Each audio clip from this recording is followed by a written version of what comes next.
Hi guys, I just wanted to share with you a little bit of what I learned from one of my friends and colleagues who works in the Auckland market. He's a really experienced guy called Mark Sumich, and he's sort of the Godfather of Auctioneering. But he used to run a few listings, runs less now, but he ran one up there in Auckland in a popular suburb, I believe.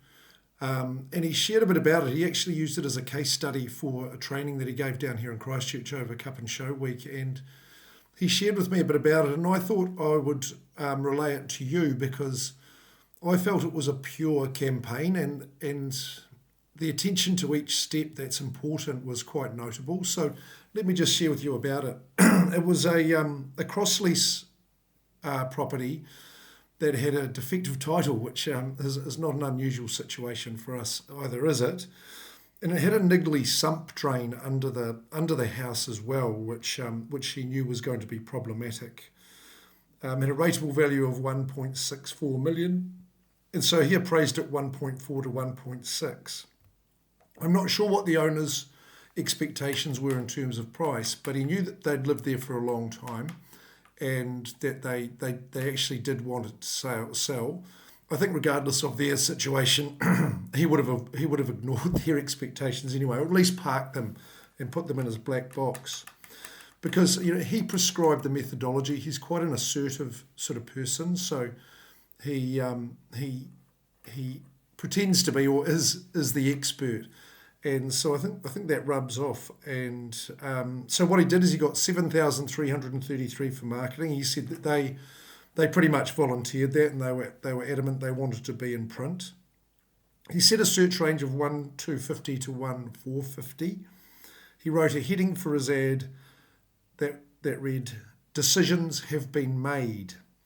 And the rest of the text of the ad was just a story that led to the fact that whilst they'd enjoyed the property, they were very keen and determined to sell on auction day. We talk about that, don't we?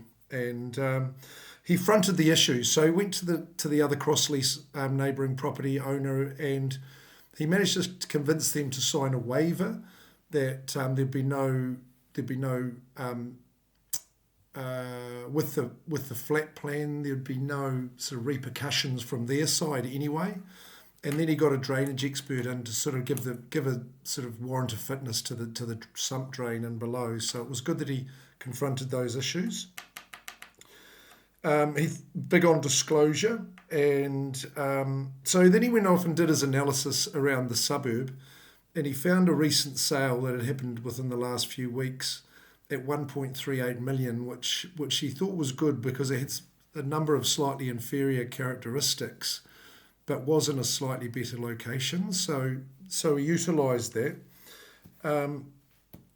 So he set a lot of time aside to think about what he was going to say to buyers. And because he'd spent so much on marketing, he felt his photos were good, and the ad was a good one.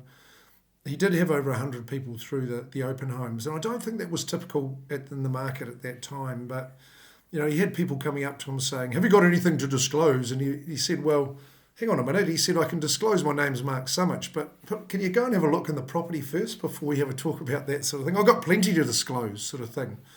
And he talked a lot about engaging with buyers and humanising those interactions and trying to get behind their hard exterior of being wary of real estate people and all that sort of thing, just getting in behind that. And I think it's quite a good thing. And so they came up to him, and remarkably, some of them said, "What do the owners want, and what's the price, and what's the reserve, and all these sort of things." So he said, "Look, I'm happy to talk about it. I can only help you so much. I mean, the owners haven't told me what their grumpy price is. What I can tell you is that property that I referred to, it sold for 1.38 million.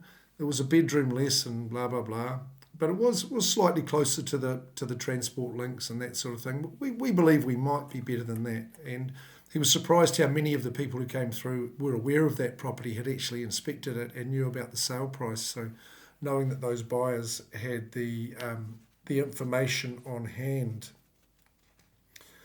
When he asked them, when he met them at the open homes, he had the leaflet that I think he gave them if they qualified, but it had a list of frequently frequently asked questions on it. I think about cross-lease property and about auction and all that sort of thing. He said he got some good feedback on that. So he was delivering the feedback to his sellers, and he would write a detailed report on what each of the people who inspected, what they said and what their feedback was. So he was quite consistent with that. But then halfway through the campaign, as he was able to say to the people that were interested, well, most of the feedback's coming in, better than this 138. And when he had established that certain people had interest, he went back to them and said, actually, the feedback's actually is consistently getting a little bit higher than that. I think we're better than 1,450 now. And because he had established they had interest, and he was confident that even the figures were increasing, it wasn't scaring them away, and it proved to be the case. So I think that's quite a good thing in terms of nursing buyers along those stages, but only after you've established they've got interest. So anyway, he ended up with 11 registrations. He's a different sort of fella, so he drew up a market book for who he thought was the favourites to win.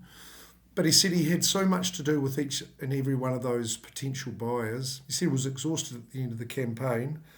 So he had 11 registrations, a frenzy of bidding, and it sold for 1.73 million.